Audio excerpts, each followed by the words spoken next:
Bismillahirrahmanirrahim. Assalamualaikum warahmatullahi wabarakatuh. Kita lanjutkan kajian kita untuk menuntaskan tentang saudara perempuan Harun. Dan ini merupakan seri terakhir ya, penutup cerita. Jadi berapa ya? Sekitar 6 ya, 6 seri. Oke. Judulnya begini. Seri ke-6 ya. Jadi ini tetap ya. Saudara perempuan Harun seri ke-6 ya. Dalam polemik Kristen.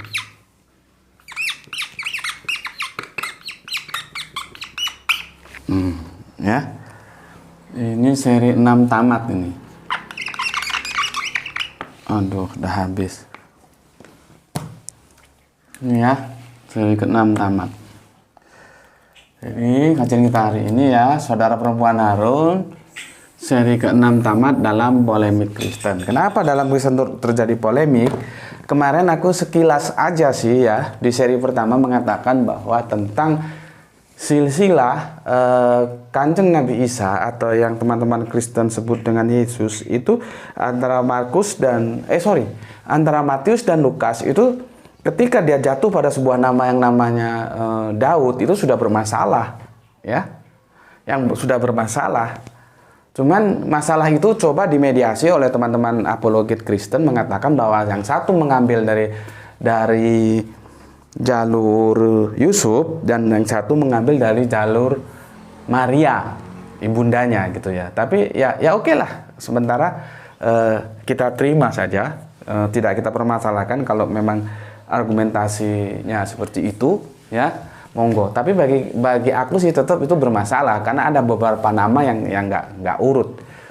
Atau apakah memang ada satu orang punya 2 nama? Itu ya perlu untuk dikaji sih ya gitu. Tapi oke lah, itu sementara argumentasi teman-teman dari Kristen kita terima aja dulu. Tidak kita permasalahkan kalau memang itu mengambil dari setelah Daud mengambil dari 2 jalur yang berbeda, yaitu Ibunda Maryam dan Yusuf. Sekarang kita tidak akan mempermasalahkan itu, tapi mempermasalahkan khusus dalam konteks Lukas saja dulu. Dalam konteks Lukas. Aku sedikit mengulangi untuk memori kalian bahwa seperti ini. Memorinya seperti sebentar. Supaya kalian kembali ingat. Jadi begini, ada seorang laki-laki ya, dia itu bapaknya Ibunda Maryam. Ya. Ini terjadi polemik juga di sini, ya. Kalau Islam itu mengatakan Imran, yang tadi aku sudah jelaskan kemarin ya, Imran, terus ada nama dengan nama Amran gitu ya. Kok kekristenan, Injil Yakobus ya, Protelium Yakobus itu apokrifa, ditolak oleh teman-teman Kristen, tidak kanonik. Itu Kristen ya, Kristen apokrifa itu Yoakim, Yoakim. Ini ya.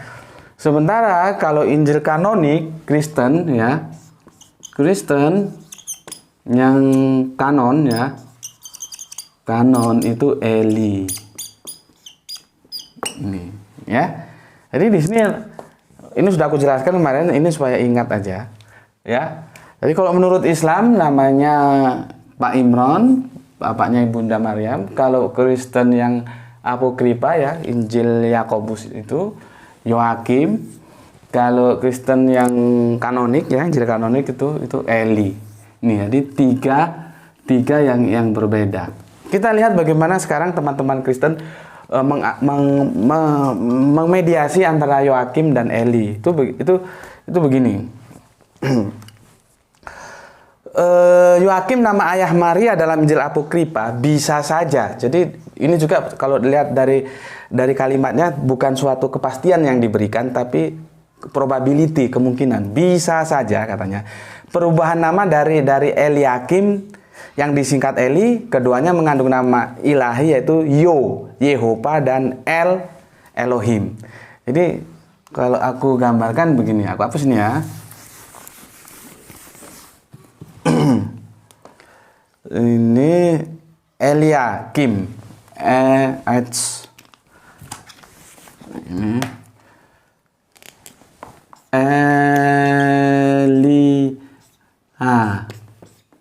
Eliakim, ya. Jadi ini terus berubah menjadi Eli, ini, ya. Terus Elia ini, ya, itu ya Elohim tuh. Oke. Terus di sini menjadi Yoakim. Dari sini ada lagi nanti Yoakim. Yoakim. Tentunya huruf-huruf Ibrani kita transfer ke Latin ya nggak bisa tepat ya. Ini pendekatannya ya, apa pakai H atau enggak, atau Yoakim gini, atau pakai H ya. Ya, ini perlu kajian tersendiri nanti. Yoakim gini, pakai H gini ya. Ini sama dia bilang bahwa ini ya Yohua, Yoheva. Ini ya.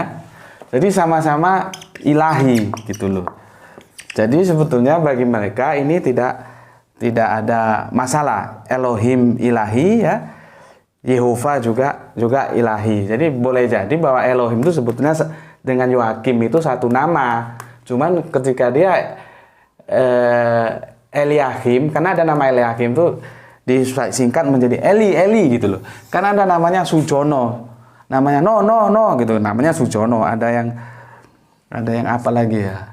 Heri, panggilannya Her gitu loh. Kira-kira cara berpikir teman-teman Kristen begitu sepertinya. Jadi kalau Eliakim terus Eli gitu. Terus ini dikaitkan dengan Yoakim. Oke, nggak masalah. Kita terima aja dulu. Sekarang aku lanjutkan. Kan enak kok sama aku, kan? Nggak masalah. Oke, kita lanjutkan dulu supaya nggak buntu. Karena kalau langsung aku bantah, buntu dia, berhenti. Kita nggak jalan ke diskusinya mampet gitu ya. Oke lah, sementara aku terima gitu aja. Sekarang kita ke sini. Ini masih tetap Lukas ya. Lukas berapa ini? 1:15. Ya. Akan kita padukan dengan Lukas 1:36. Ya. Pertanyaan saya begini. Apakah Lukas 1:15 ini tidak sebuah kesalahan pencatatan yang dilakukan oleh Lukas? Karena Lukas sudah mengawali ceritanya bahwa menurut kata orang. Artinya Lukas menulis silsilahnya itu menurut kata orang. Gitu loh.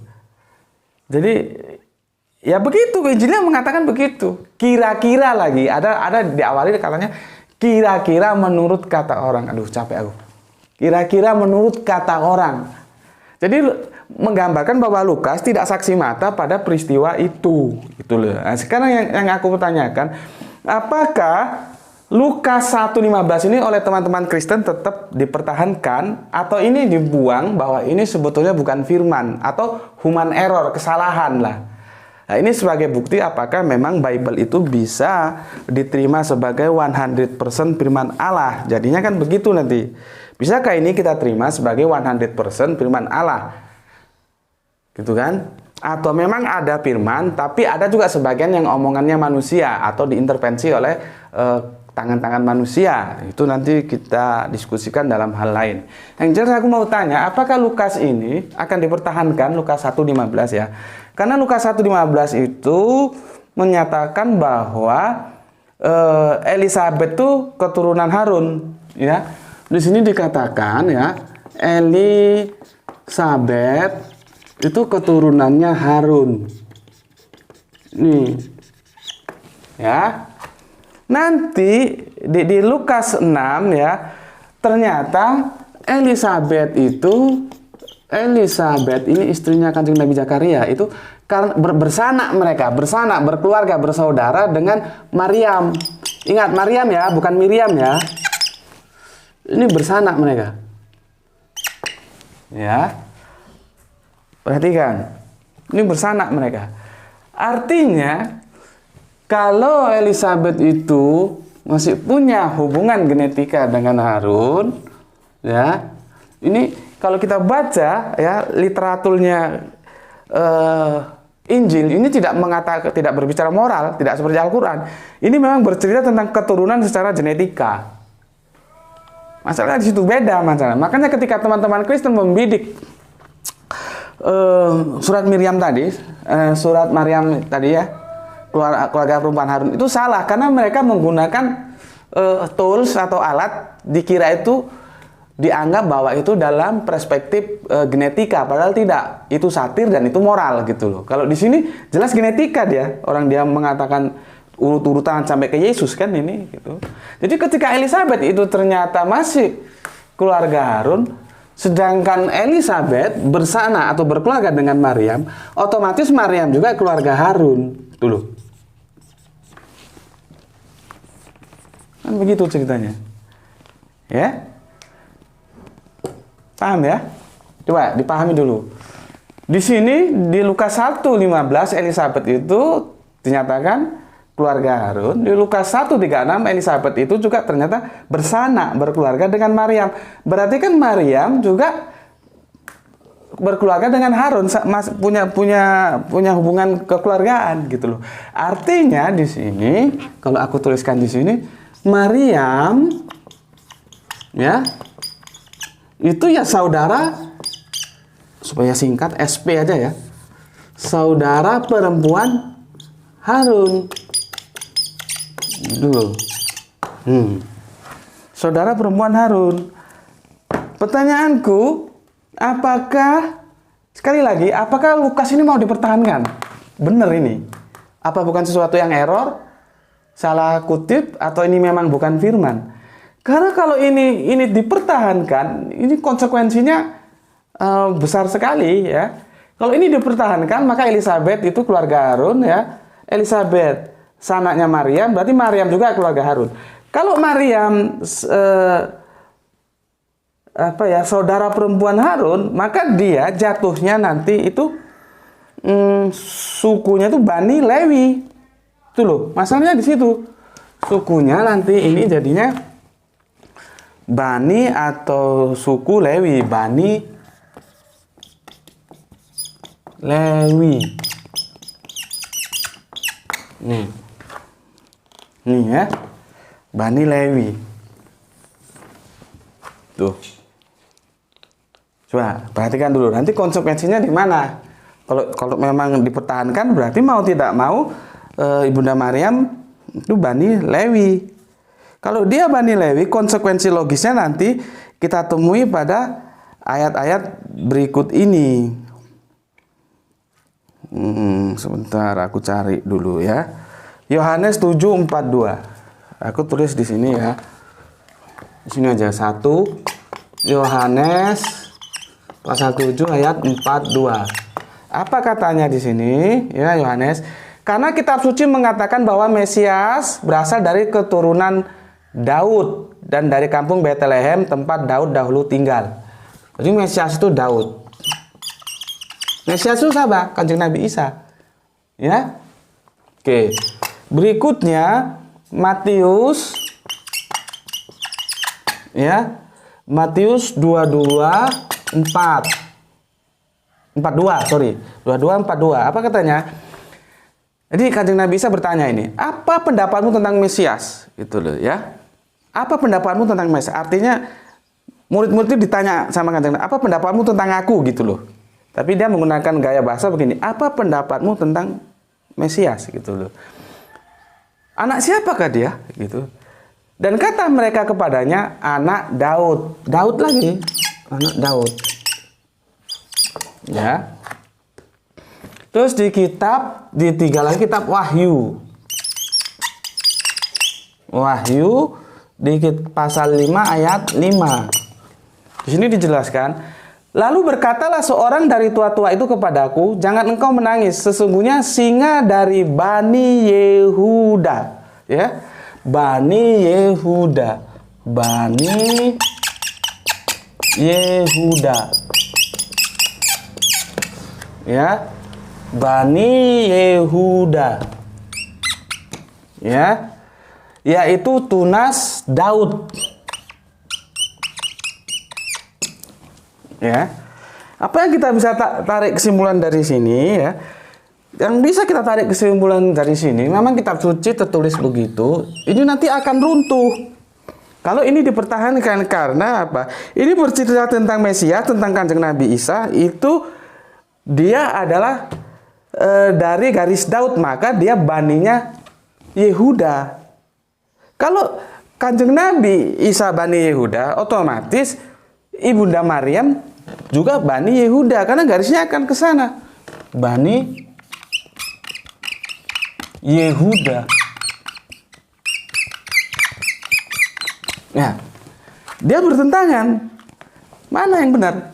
Karena tidak mungkin satu orang itu punya dua marga kalau di Batak ya. Kalau kita mengikuti jalur ini, bahwa mau tidak mau, suka tidak suka, alur ceritanya kalau kita baca menurut Alkitab, maka Ibunda Maryam ditarik kepada Kanjeng Nabi Isa, ditarik ke belakang klaim kitab suci, maka dia dari keturunan Daud, ditarik ke belakang bahwa Daud itu adalah Bani Yehuda atau suku Yehuda, maka Ibunda Maryam suku Yehuda. Tuh. Nah sekarang terserah teman-teman Kristen mau pilih mana. Sedangkan kalau kita mempertahankan Lukas 1:15, dia Bani Lewi. Nggak mungkin satu orang itu punya dua suku, dua bani, itu nggak mungkin, gitu loh. Karena ini Islam, Yahudi atau Semitik, Bani Israel dan Arab itu sama, menggunakan patriark dia, bukan matriark. Jadi garis itu diambil dari laki-laki. Ini akan gampang aku ceritakan kalau dalam kami di tanah Batak sana, orang Batak. Makanya anak laki-laki bagi suku Batak itu sesuatu yang sangat berharga. Karena dia akan mewariskan marga gitu.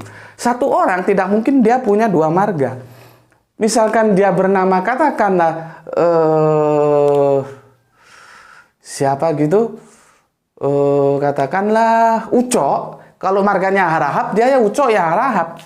Gak mungkin Ucok nanti marganya Harahap dan juga Sinaga, nggak mungkin. Nanti kalau ada Ucok Sinaga itu beda dengan Ucok Harahap, beda nanti dengan Ucok Kutapea, beda lagi. Nanti ada Ucok Napitupulu, beda lagi. Karena satu orang itu tidak mungkin punya dua marga. Karena apa? Ditarik dari patriark, dari garis bapak. Satu orang pasti punya satu bapak, gitu loh. Satu orang pasti punya satu bapak. Masalahnya penulis-penulis Injil atau teman-teman Kristen perlu memahami ada de facto, ada de jure. Betul ya? Aku habis ini ya.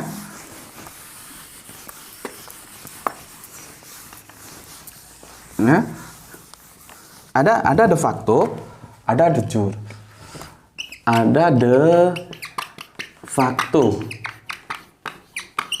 Ada de jure. Kalau Al-Quran, alhamdulillah dia ideal. Memang idealnya begitu ya. Idealnya memang begitu. Ya, antara dua ini tuh harus ketemu. Antara dua ini, satu ini, ya, dua ini harus ketemu. Apa katanya? Satu-satunya ya manusia yang nisbahnya keturunan itu ke ibu cuma satu. Makanya aku akan menyebutkan Isa ibnu Maryam.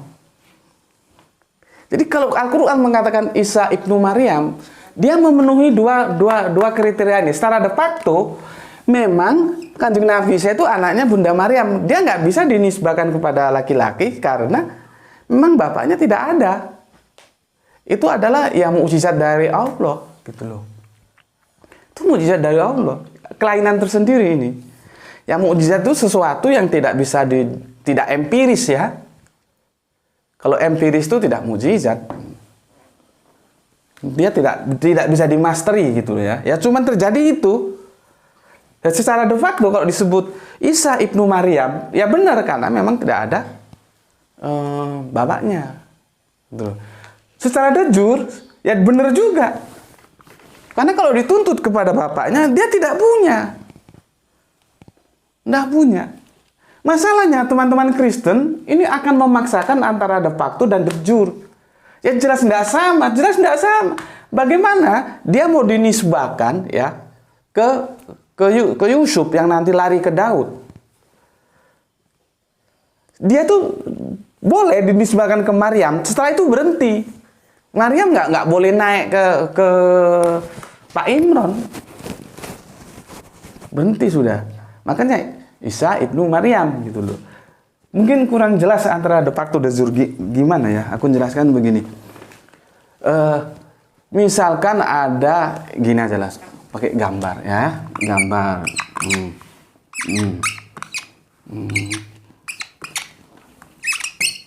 Ya, ini ada seorang anak. Ini seorang wanita, ini seorang pria, ini pria. Ya. Seorang pria. Kebetulan ini anak ya, ini wanita, ini pria, ini pria. Oke.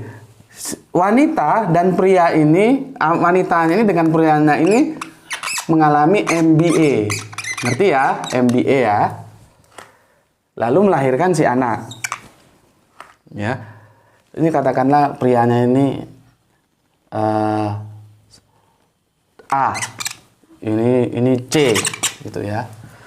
Ini B.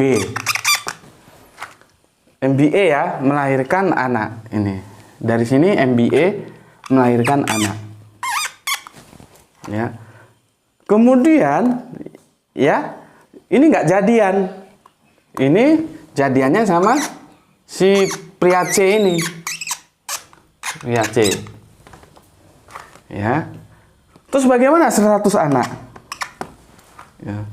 Maka status anak secara de facto ini ya, perhatikan gambarnya. Secara de facto ini anaknya laki-laki A. De factonya begitu, genetikanya begitu. Kalau di uji biologis DNA-nya dia A secara de facto.